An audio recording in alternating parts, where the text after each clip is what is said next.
We're going to go back in time to 1957. The bad memories of the Depression and the war were behind us. The average family income was just $5,000 a year, according to the U.S. Census.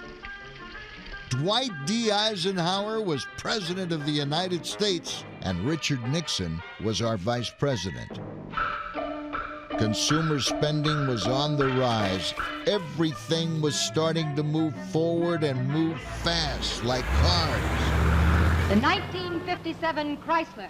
With a new shape of motion. Back then, you could buy a car for $3,000 or less. Those fins, they're the keynote of our styling leadership. The rounded 40 style had given way to a new modern space-age look. There's fresh new design, plus new fuel injection engines. #1 in the USA. We were a proud nation.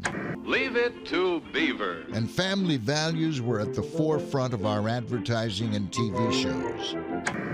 And we were a nation obsessed with the race for space.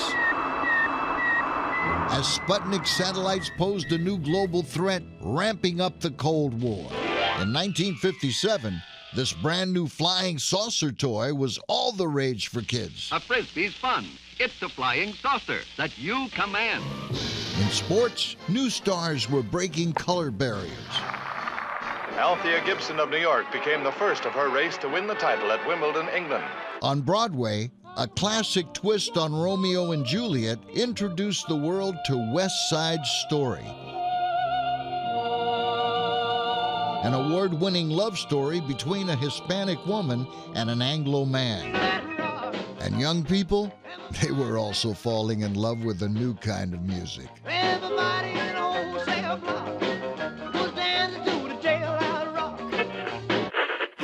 Everybody rock. And in Tampa, some high school kids were getting ready to rock and dramatically change the music scene. Their sound, style, and talent impacting our lives for decades to come. Everybody rock and roll. Everybody rock and roll.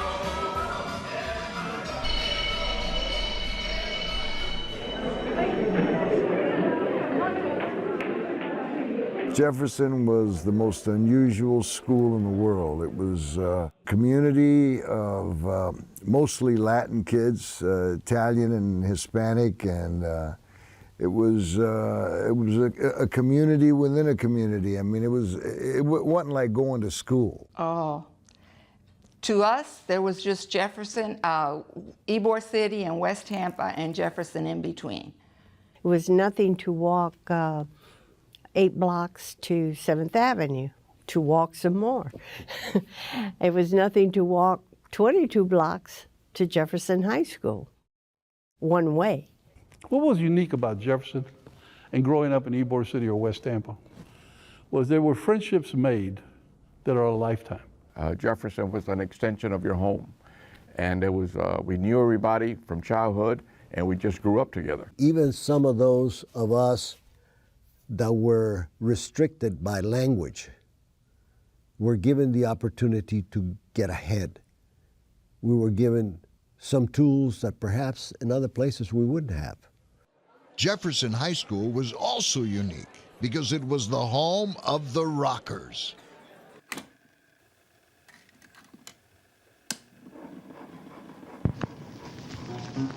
We called ourselves the Rockers, and later on it became the Fabulous Rockers. And there were 5 of us, and that was Jack Maniscalco, he was on the piano, and Vic Fajardo on the drums, Artie Alvarez doing the vocals, Sam Garcia, Soppy, playing the trombone, and myself. And the first job that we ever did was at Ray Park. And Artie's kind of like the innovator, you know. He came up with this idea. He says, why don't you quit that darn Glenn Miller band you're with, and let's put a rock and roll band together, because that's the latest craze. I knew Soppy and I knew Vic. He said, we're going to get together, we're going to start playing rock and roll. And I thought, yeah, that's good stuff. There was no other groups other than us at that point in time doing that type of music. And it stayed that way for several years. We said, well, what are we going to do? So, because that's why we played rock and roll, so let's call ourselves the Rockers. And that's how it came. I was a pianist, I was a keyboardist. And at that time, you know, most keyboard performers would sit down to play the keyboard. Jerry Lee Lewis, he was standing, and he would do all kinds of tricks on the keyboard and put his leg up and all this and that. So I thought, I got to stand to play this music. Plus it was a lot, it was hard to sit down when you're playing rock and roll. The greatest times, almost the greatest times of my life, because I was young. It was exciting, you know. It's like God, maybe I'm going to turn out to be like Elvis Presley. Are you suggesting that if we form this doo-wop group and we're in front of, the girls might squeal and holler? Well, we were seeing that on television. Perhaps that might have had some influence. Yeah, well, yes, perhaps it did. Well, it was a magnet for girls. But yeah, it was great. There was money, you know, concession, money. And we were kids, so the parents kind of took over to protect us, you know, to protect our interests. And they were making money. And there was really a rift between the parents. One parent said, my son sings more, he should get more money, that kind of stuff. And they broke up. We didn't have a problem with each other, but the parents had a problem. So it was a breakup of the parents rather than the boys. Victor, myself, and Jack, the piano player, decided, well, if you know, we're going to have these parent problems, let's just start our own band. If it hadn't been for the breakup, I wouldn't have had the opportunity to play with the Swinging Satins. The Swinging Satins. Remember that, Vic? Oh, yeah, very much. Yeah, and it was a very popular band, too. So we were like the second most popular band. The Rockers were number one, but then and we were competing with them. Kind of like rival bands. Who was the best? Well, the Rockers outlasted everybody. When they split up, they needed a piano player. They needed a piano player. They needed a drummer. And a tenor saxophone. And we were there. So we formed a new group, which we call the Fabulous Rockers. That's the name change. That's where the Fabulous Rockers originated. And that's where our fame just skyrocketed from there. They were a hell of a band. And not just a band, they were entertainers. I mean, it was a night out when you went to see the Rockers, and they were our band.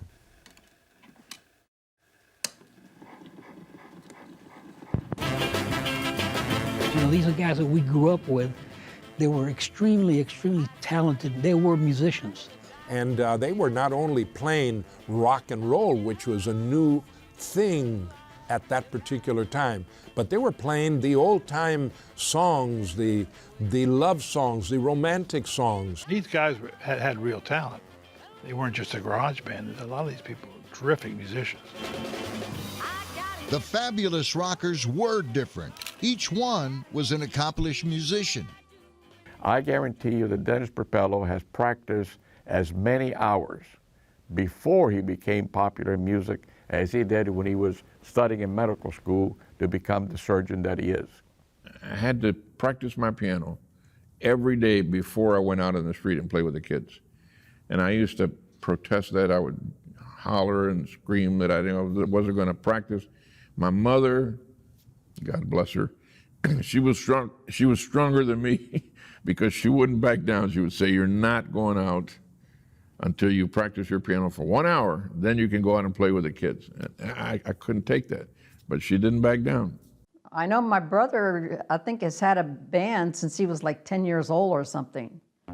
We were a well-rehearsed band, and I got to say, the band was just loaded with talent. Each and every one of those people were so talented. I mean, you take like Manny Gutierrez. This is a guy that can play like 4 or 5 instruments. He can play the drums, he can play the conga drums, bongos, timbales. He can sing, he can dance. I mean, he doesn't need a band. He's a band all to himself, you know. He was a really good sax player. There was a song back then called Honky Tonk that everybody loved, and he just played that thing. I mean, that defined what a tenor saxophone should sound like. The Joker, Manuel Gutierrez, the Joker was just out of this world. He was funny. I think he was born joking. Yeah, he always was. He always had a tremendous sense of humor. Onelio Ochoa was a favorite crooner. It seemed that he could add a certain thing to some romantic song. I think he's great. I think he was born to be a performer. He could sing to you in Spanish, he could sing to you in English, and many times we would think that he was singing directly to Irene, which was his childhood girlfriend, and then of course they married and have a wonderful family. Artie Alvarez was just a great guy. He was the lead singer. He was a big rock star. I mean, in this community. He had that very smooth velvet voice, great looking guy, you know, and the women just, you know, you could hear the hearts, you know, pounding all night long, you know. Yeah, Artie was a good performer, very good performer, good singer, and he had the moves. You know, he was really good on stage. The girls were all crazy about him. He was just so cute and he sang so good. He was just like, he was our Elvis, I guess. The horn section was really tight, you know, it was two saxophones and a trumpet. And Roger Menendez was the alto player, and he was kind of the quiet guy of the group. But the rest of them were always yucking it up and having a good time. Chuck Boris wasn't our first guitar player, but he came in shortly after we got started. And he was only 14 years old when he joined the band. When we played nightclubs, he was so young that they wouldn't allow him in a nightclub, so they had to sit in the office during the break. To this day, he doesn't play like anybody else. He always has his own spin on it, and that's something that's pretty rare. Wes is a very talented bass player, you know, and he plays differently than most bass players. You know, he's let's see, most bass players play like this, and he plays like this. He plays it upside down. He's left-handed, which is really unusual. And so all the strings are sort of opposite of where they are for everybody else. So trying to see what he was doing was really hard because he was doing it upside down. Anthony Lopez was a great drummer. We were always fascinated how he could hit all these different sounds. And then he became a very popular and well-respected photojournalist. Dennis Papello, Artie Alvarez, Wes, I mean the whole gang. Donna, what a voice. Donna was like this Latin goddess sitting up there. I just knew her to say hello, and you sing beautifully, but she just had class. She had so much class. Back then, Donna was, you know, something hot. She was, you know, nice looking, you know. She was like the Annette Funicello of Tampa. I mean, every boy out there wanted to be her boyfriend, you know. Some guys would think, oh, wow, you dating Donna. It wasn't that way. I mean, I was very proud to be dating her. Felt insecure a lot of times with her because there were so many guys that were crazy about her. Everybody wanted to be Donna. Every young girl that I know wanted to be Donna because she was beautiful, she sang tremendously, and her poise. And it had to be tough for her because she was the only girl among all these boys, and I'm sure they must have picked on her. Oh, yeah. They would tease me. I mean, you know, if I wore something, they had no hesitation about teasing me mercilessly about it. Yeah, poor thing. I tell you, we kind of drove her nuts sometimes. You know, we had to be careful around her, you know. Well, we treated her like a sister, you know. Very few groups at that time had female singers, especially ones that were featured like Donna was. The Rockers were it. That was it. That was the place, the best music, the cutest boys, the best dancers. It was our American Bandstand, sort of.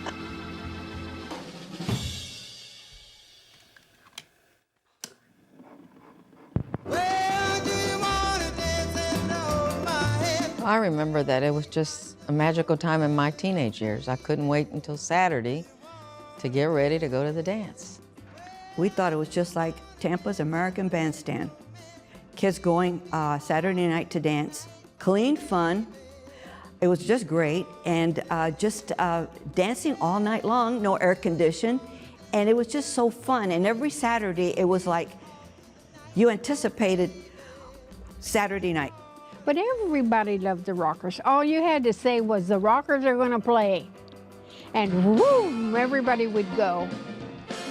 They went to different places in the city of Tampa, the Letter Carriers Hall, the Sons of Italy Hall, and they became quite popular. They were also very important during graduation parties and other different events. We tried to do our weekend dance, but we could never compete with the rockers because it just never worked for us. You know, there was nobody else that could even come close to them. I mean, there were other bands, there was other live music around, you know, in the early days, but, you know, you heard the rockers, and then if you went to hear like another live band, I mean, you know, it was like there was no comparison.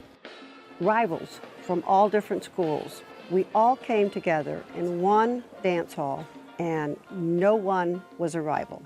Everybody danced together, you had fun. The music brought us all together in a way that I don't think anything else could have at that time. All you could see were heads. There were no seats, it was just wall-to-wall heads. Packed to the gills. They had no problem filling dances every single week. It was packed.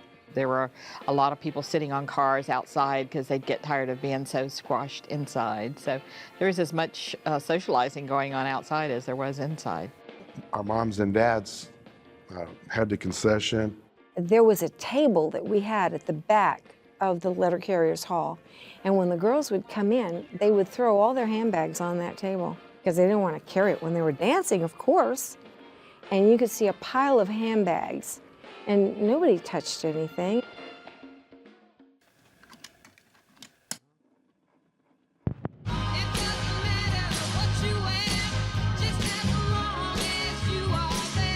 All the girls that went to the rockers must have spent 3 or 4 hours dressing before they went. Especially for us that wore uniforms all week long. I mean, that was a big deal to get dressed to go to the rockers.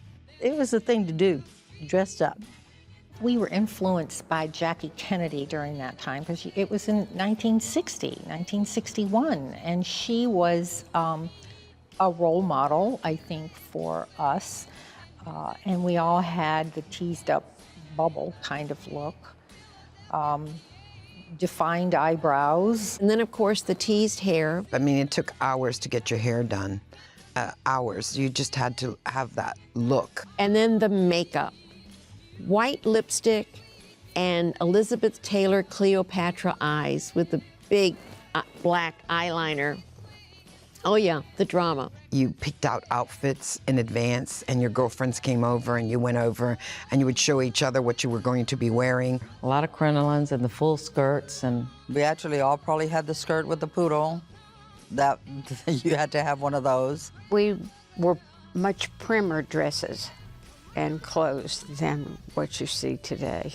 It's hard to tell your grandkids to make the shorts a little longer, you know, the girls. But the dresses, it went down to the knee or maybe a little bit longer. You dressed up, you teased your hair, you know, you set it with tomato sauce cans and stuff like that and teased it up and had the bouffant, and then you put on the eye makeup with the doe eye, which by the end of the night, because it was hot, you'd sweat it all off. Oh God, Aquanet.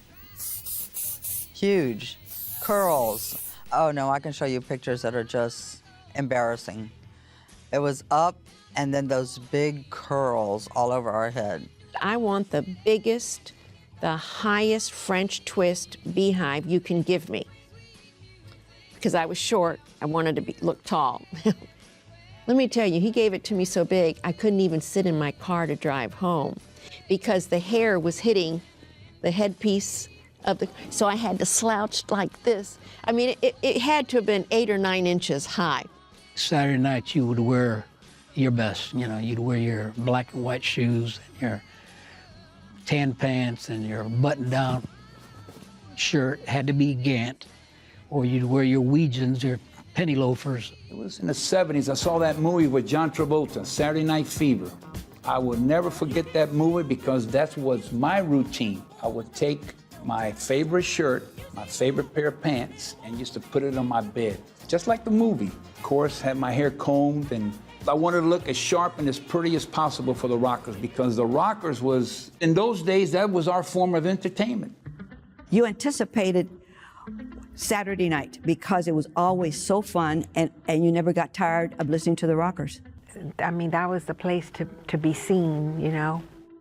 I remember it like it was yesterday, and the rockers would be up on the stage, and all these kids would be dancing on the floor. It was kind of like American Bandstand. And you waited for the boy to dance with you who was the best at whatever that was. You know, if somebody was good at jitterbug, or if somebody was good at calypso, or if somebody was a good slow dancer, you know, and you didn't want the wrong guy to ask you for the slow dance, because that would be kind of like, oh, you didn't want to hurt somebody's feelings. At the same time, you didn't want to be standing off to the side by yourself. The music that they played was great. They played the end music, they played everything, all kinds of jitterbug, the slow piece, the peppermint, whatever, you know, whatever, little salsita. They went into rock with all fours, and they were great musicians. Forget it, it was fantastic. They had the best group for so long. Nobody could beat them, nobody.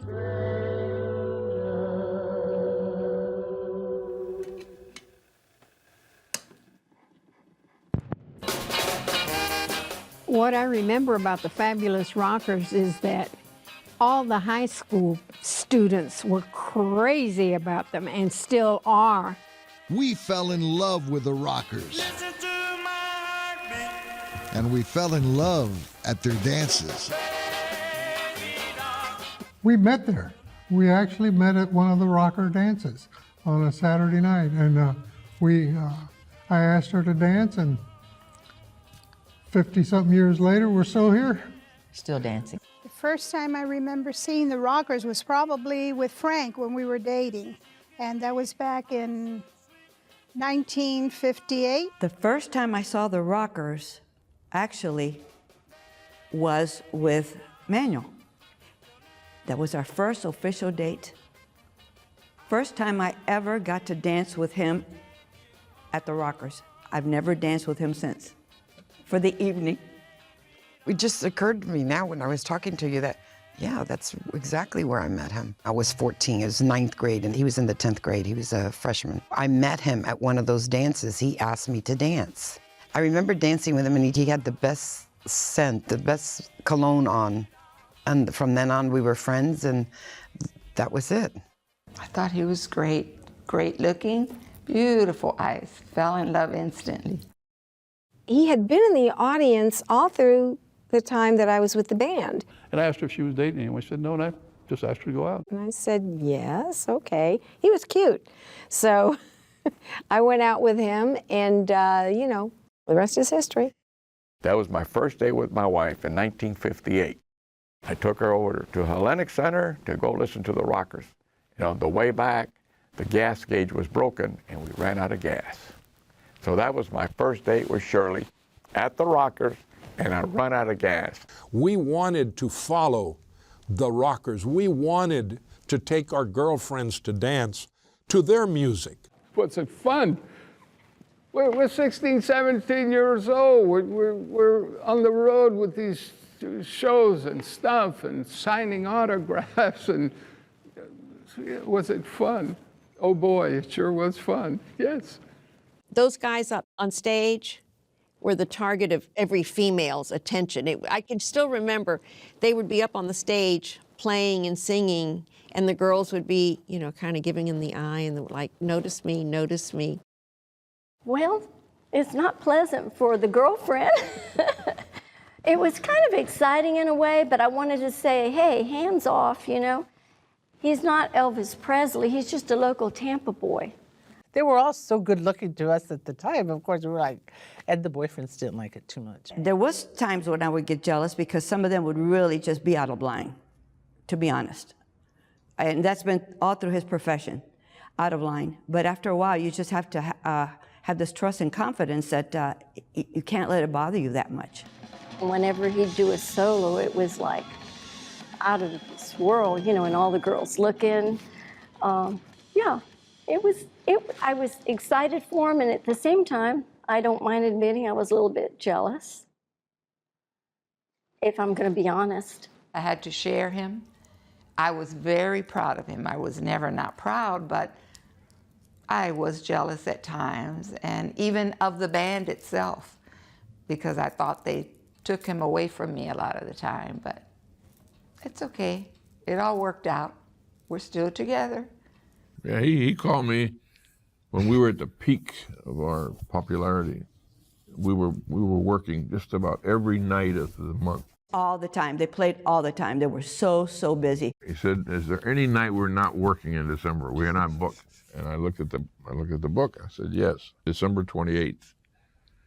I said, "We're not booked on December 28th." He said, "Well, don't book anything on that night. I want to get married." And we set that date because they didn't play that night, December the 28th, 1960. And that's how it happened.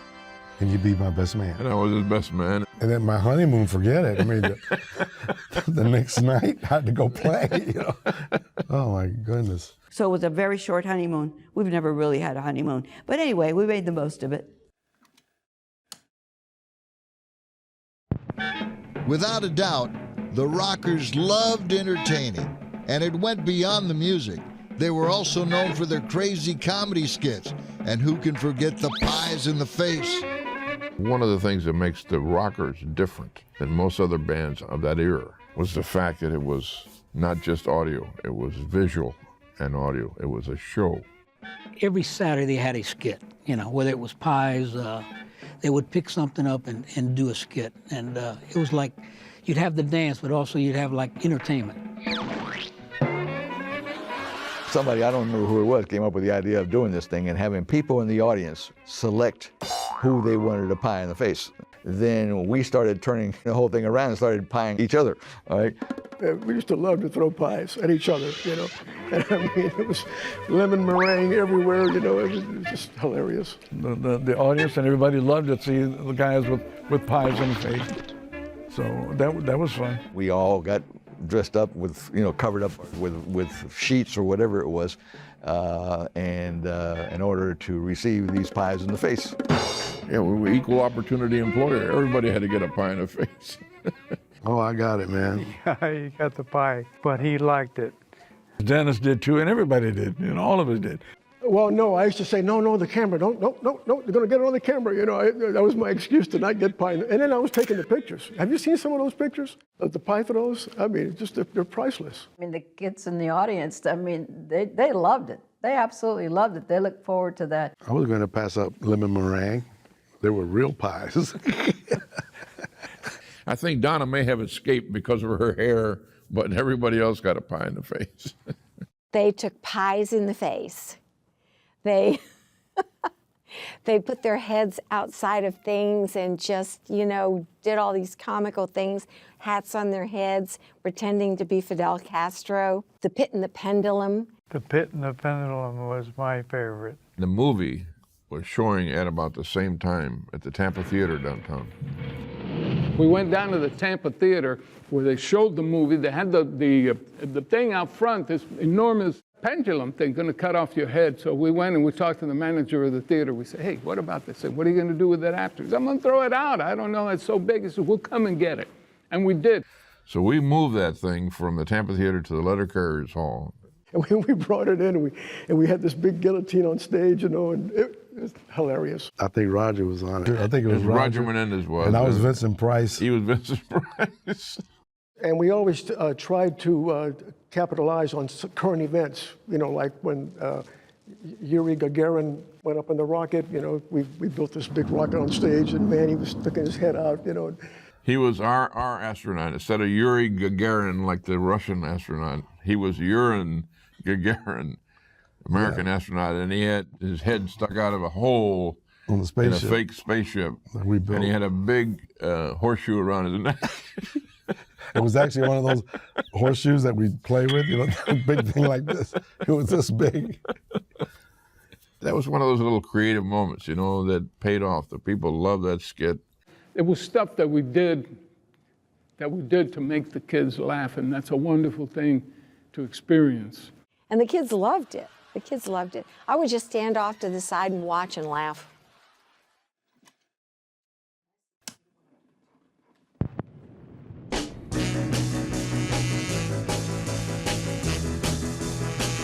I have no objection to the twist as such, but it does represent some kind of change in our standards. What has happened to our concepts of beauty and decency and morality? If you don't do it, you're just considered out. I don't know of anyone that doesn't do it at the moment.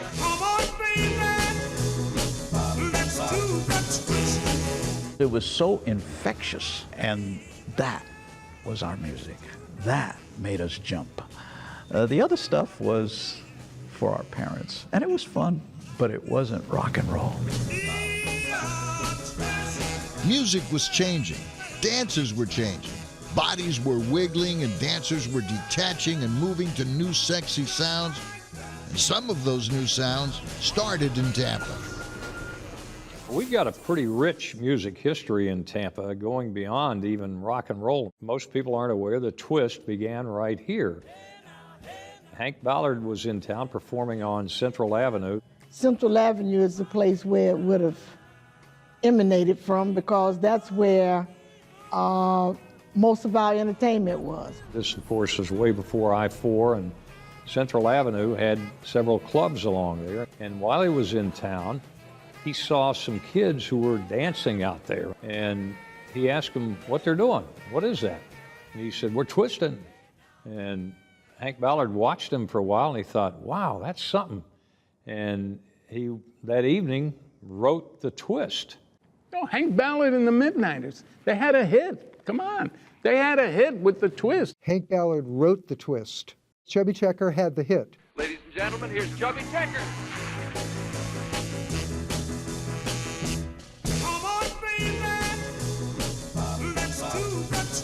Dick Clark heard about it and decided that would be a perfect vehicle for his new talent, Chubby Checker.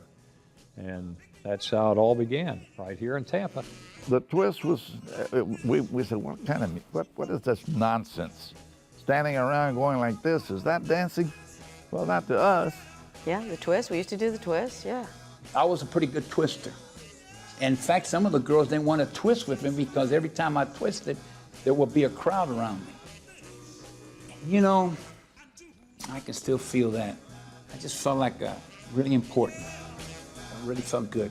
What I can say about the twist is that I went on to college and I won the twist contest. So whatever I learned about the twist in Tampa, it followed me to Tallahassee.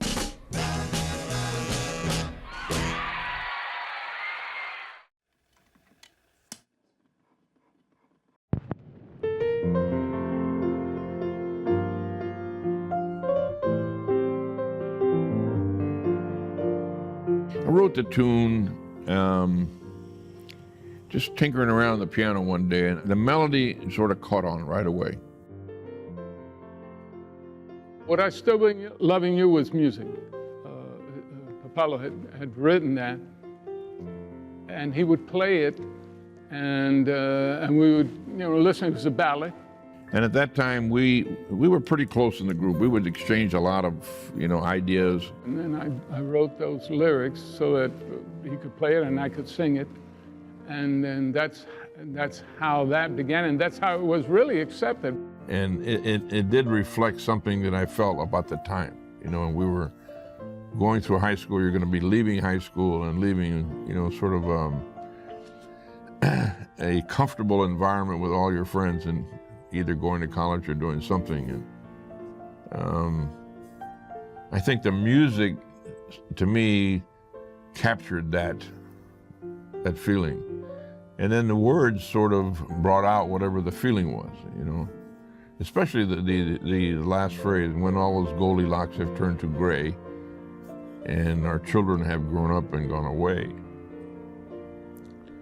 That says something about the time and about, I think, our feeling at that time, We were very in love with our sweethearts at the time. She's still my sweetheart. It's a song that's just like it was meant to be. It's kind of emotional. Who would have known then that it would be so meaningful today? And it really is. It touches all of us. Will I Still Be Loving You? That's still my favorite song. Was then and still is one of my favorite songs.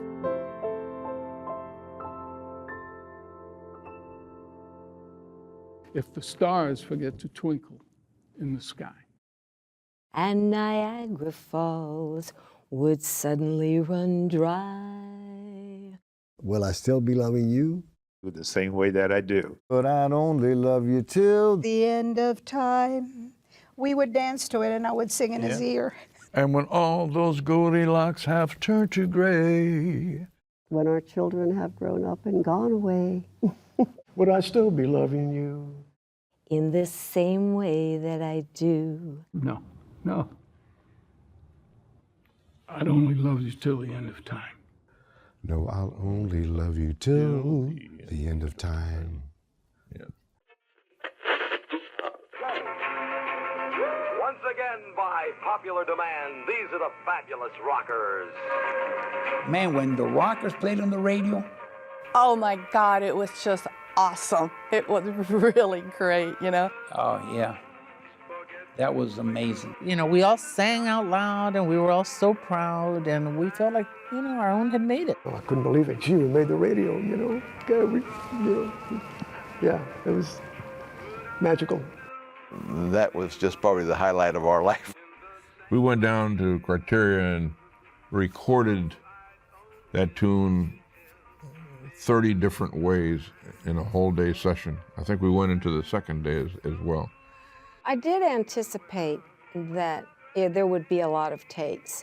I mean, the band, the reason I think we're good, or we are good, we were good, is because we always demanded perfection of ourselves. Criteria recording studio was very well known. That was the biggest studio around here in the South anyway. If you wanted to cut a record, you had to make it in Criteria. Which is where the Bee Gees and others recorded. And it was incredible.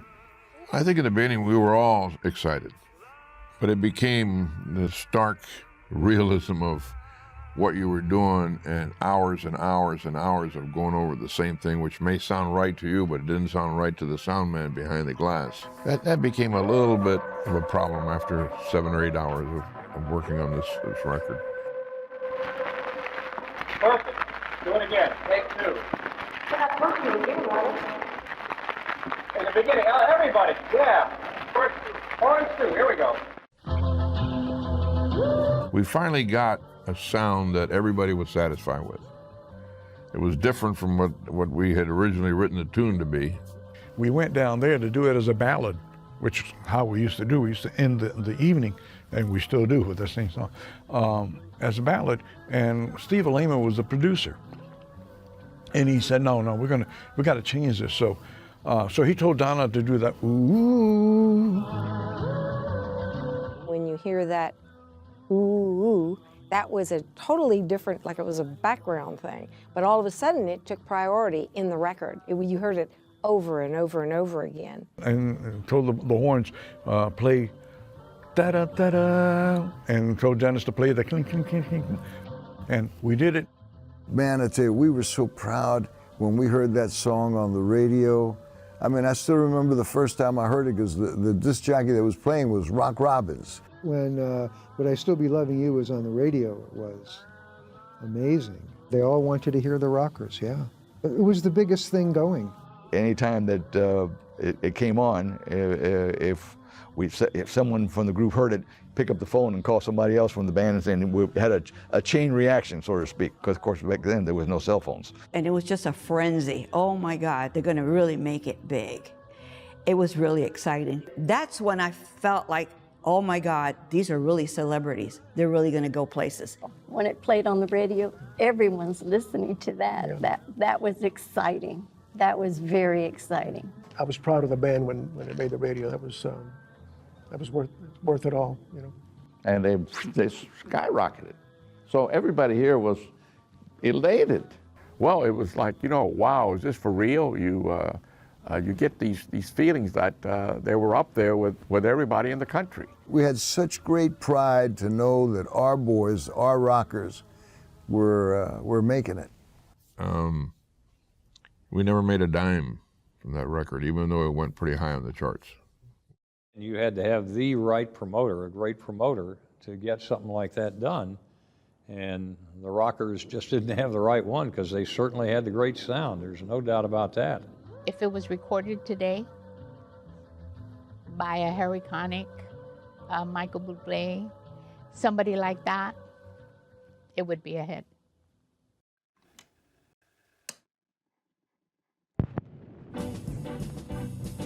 They became quite popular. In fact, they toured the country and a lot of other places with Frankie Valli and the Four Seasons. We toured with Frankie Avalon, Roy Orbison. We opened for Roy Orbison. Connie Francis. She was wonderful. Jane the American, it's one of them that really just leaps out at me a lot. They came and played at the letter carriers. Brenda Lee. Brenda Lee. We backed up Fabian. Neil Sedaka. And the Four Seasons. I mean, they brought famous people here that we heard or saw on Ed Sullivan. When these kids came up, I loved it. And they went big time. They went Peppermint Lounge. Hitting the road for a big gig in New York City was a first for most of the band members. They took the train, saw some sights. These were kids, for the most part, that had never been out of Tampa. Baby, down on 45th Street. And then they hit it at the world-famous Peppermint Lounge. I think that was the peak of our career there. The Peppermint Lounge, wow, we're going like that. Our guys are at the Peppermint Lounge. We thought that was going to be sort of the stepping stone to really hitting it big. We all believed that. I mean, that was, oh my God, can you imagine? They were up there at the Peppermint Lounge. That was the place to be. We worked for months getting a show together, and I mean, everything was polished and precision. There was nothing left, for guesswork. But what they wanted in the Peppermint Lounge was the twist. And the twist. And the twist. And the twist. And shout. That was another tune. It was the only two tunes they wanted. And they didn't want to hear any of the stuff that we prepared. Here we thought that they had finally come to the position where they were going to be seeing national recognition and perhaps going all the way to the top. And then they decided not to go any further, and that was devastating to a lot of us.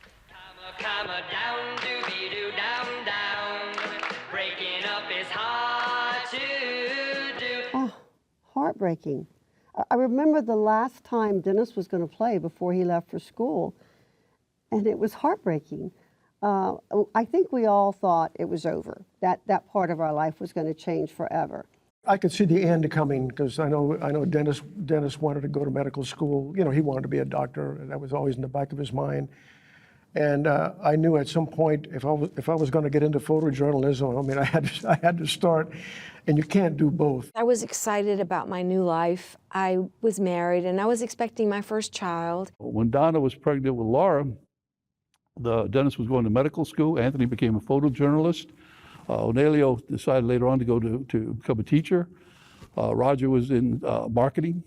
So everybody was going different ways. It was tough to break up, especially when we thought we were on the precipice, ready to fly, and that was a tough thing for us. When he left, the guys in the band, we went to Chuck Boris's house and got very drunk. And then we cried like babies. Yeah. Hello, Tampa! Damn, we waited a long time for this. We ready? 1, 2, 3. Then they had their reunion. Wow. Talking about the good time. Well, it makes no difference whether you're young or old. All you gotta do is get together and let the good times roll. Oh, yeah. Now listen now. And the first reunion that they had at the convention center after not playing for 30 years together was fantastic. It's just like 30 years hadn't gone by. It was just like we were back in high school and everybody standing in front of the stage.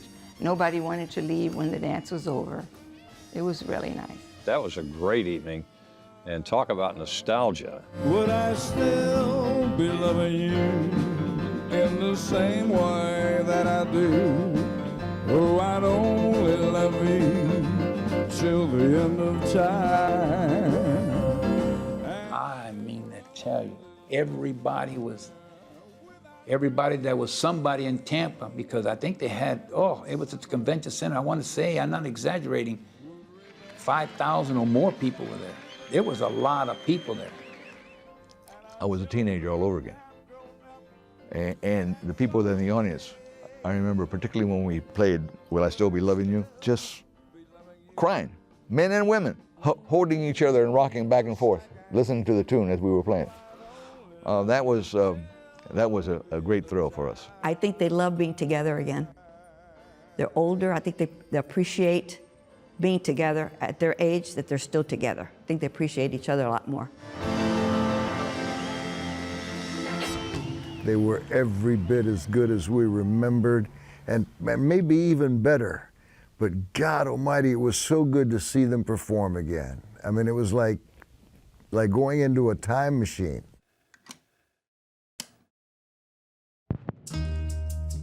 Cuba has always been known for its music, and the Tampa-Cuba connection was strong.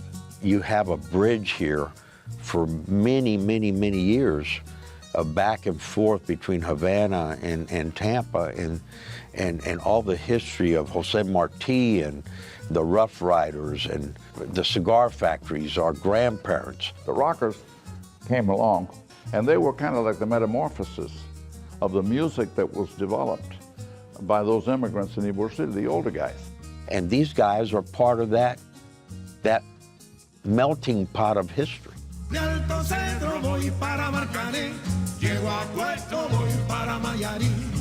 We had great ideas about going to Cuba someday, and I said, gee, I think we'll never be able to play in Havana, or, wouldn't that be fun, But somehow it just never materialized because of all the things that transpired in the early 60s. Good many people have made speeches about freedom in this hemisphere and about Cuba.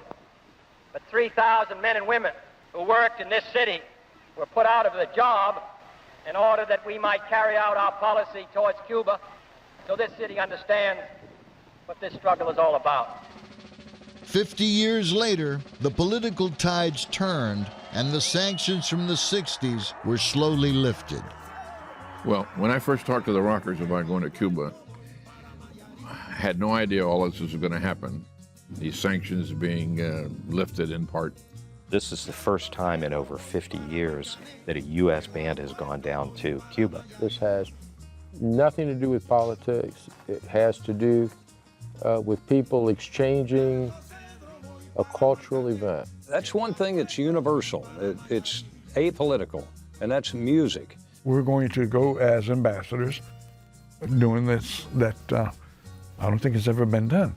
Anytime we can export culture, take the politics out of it, whether it's art or whether it's music or whether it's dance or whether it's performing arts, that's a good thing. This can do nothing but reconnect those important ties that we have to the island and that we have to our family of Cubans. It's sort of the great equalizer in music, and the rockers can do that. Flight 8937 with final destination to Havana, Cuba. We'll be boarding out of door A12. There was a lot of skepticism, as you might imagine, about even getting to Cuba, much less taking a plane load of instruments and people.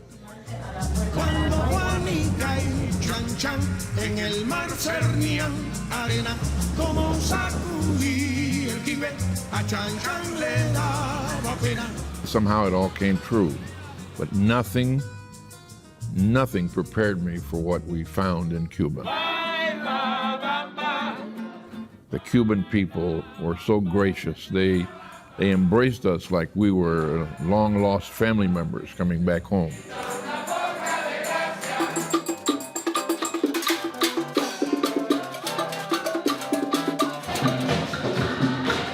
When we went to the dance studios and the different art centers, it didn't matter if you can understand them or not. When they started playing, you understood what they were about.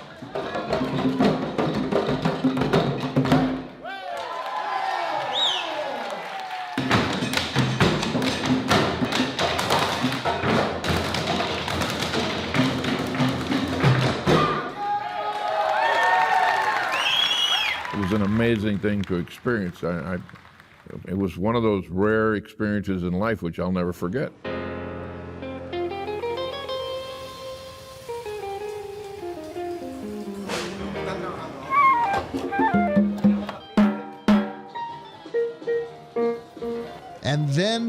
the night everyone was waiting for, when the Rockers finally got the chance to bring American rock and roll to Cuba. Ready to go. Let's get on down. Time to rise and shine. Ladies and gentlemen, from Ybor City, Tampa, Florida, de Tampa con Amor, the fabulous Rockers.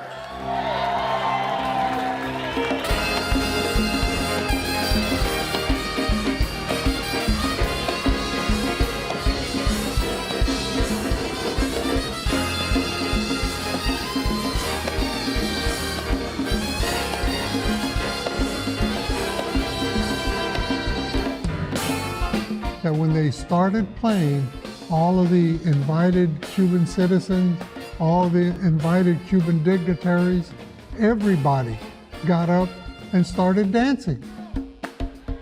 There were some girls there that played congas, right? So I remember one in particular that was the main conga player, and she happened to be standing like right in front of me. I went down and grabbed her and brought her up without even asking her. I just grabbed her and like, come on, you're gonna play. She didn't even have time to react. The song started.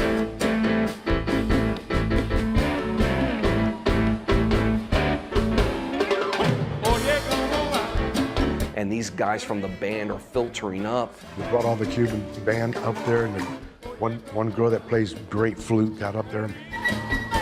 People coming from the dance studio and the dancers and the percussionists, and it was just craziness, man. Everybody wanted to be a part. They jumped on stage. The dances, these girls were dancing. That was fun. That was by far the most fun I've ever had playing any song ever, was that night. I had to pinch myself to make sure that this was true, that father and son were playing on the stage in Cuba together. And it just couldn't get any better than that.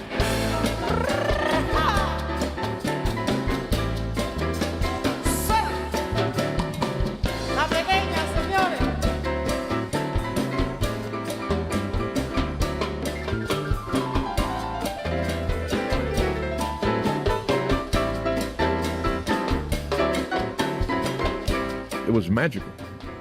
We connected with the audience in a way that it's a rare occasion when you immediately connect with the audience and you sort of bond with them, and they invest in every tune that you play because they're into it, and they love the rock and roll music that we performed that night.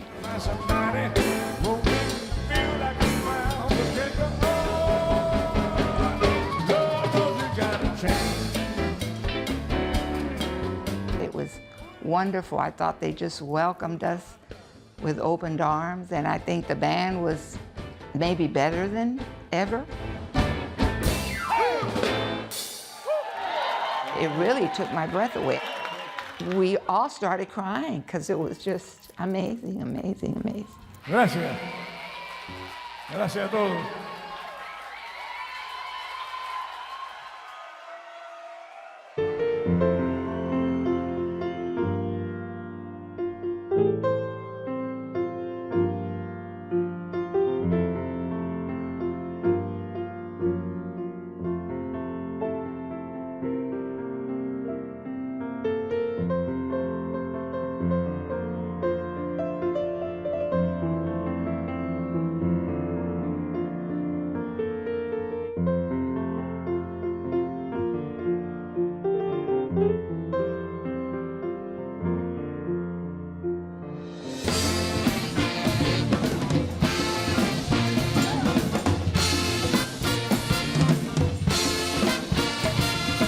I don't know how to explain the feeling you get when you go to a rocker show, but if you've seen them before when you were young and you go see them now, you recapture the rapture.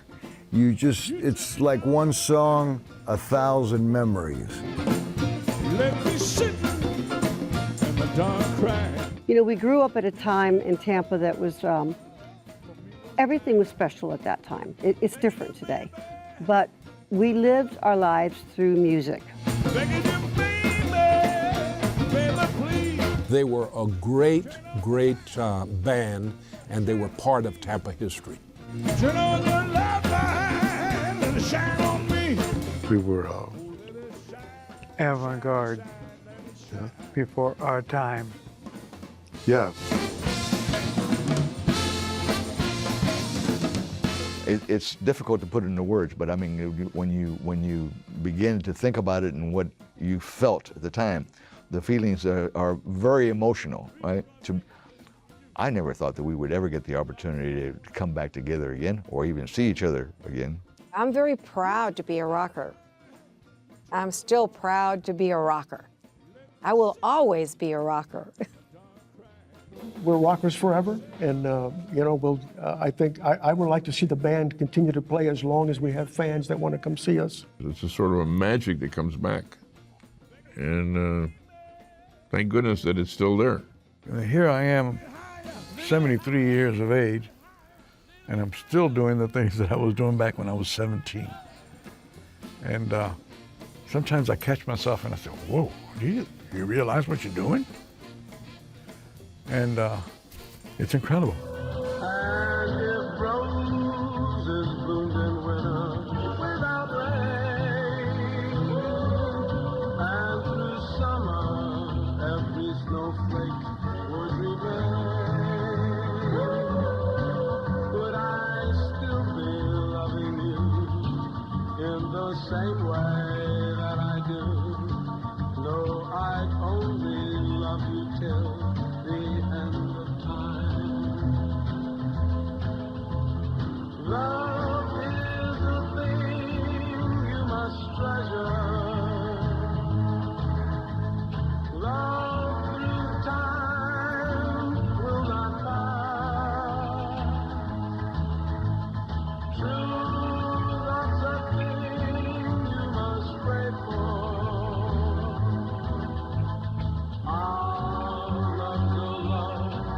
That will last,